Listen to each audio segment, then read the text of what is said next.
Number 3, we're going to finish, I promise you. Going to finish. Invoking one's right to counsel. There we are. When do you get to do that? Remember Miranda says you can, this constitutional right to counsel is sort of, it's a Fifth Amendment right to counsel, sort of made up out of the whole cloth.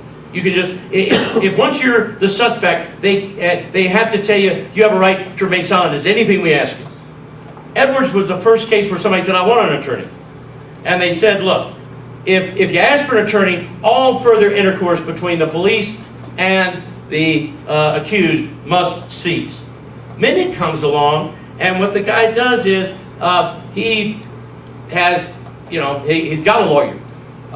And he's talked to his lawyer 3 times since they gave him his Miranda warnings, and he said, I want to see a lawyer.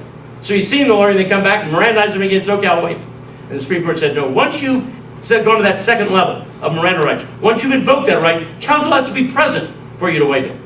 That's cool. Scalia didn't like that. This is Scalia's dissent.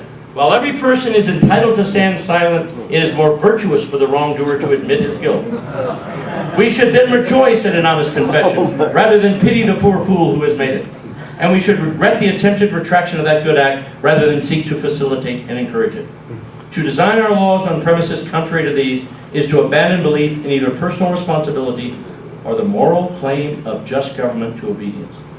The moral claim of just government to obedience. This guy either went to a Jewish or a Catholic high school. This is some guilt being put on some people. But think, okay, in McNeil, Scalia has a court-appointed lawyer.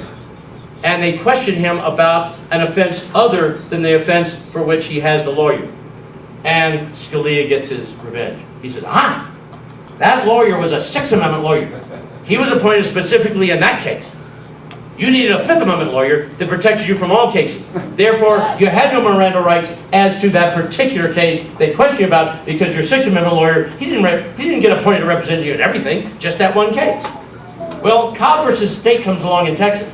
But typical capital murder statute, it says that you can kill somebody. You can impose the death. Texas is dying to kill people who kill people in order to discourage people from killing people. But you can impose the death penalty on someone who commits a murder during the course of a burglary. Well, they had a court-appointed guy in the burglary case, but they come and talk to him. They want to talk to him about the murder. They say, well, those two offenses, the murder during the course of the burglary, are so inextricably intertwined. You can't do that. That's not a separate offense. Texas Attorney General appeals to the Supreme Court. Supreme Court says, those are 2 different offenses. They might be intertwined for purposes of the murder statute, and murder statute might require you to prove burglary, but he only had a burglary lawyer. He didn't have a murder lawyer. Confession comes in.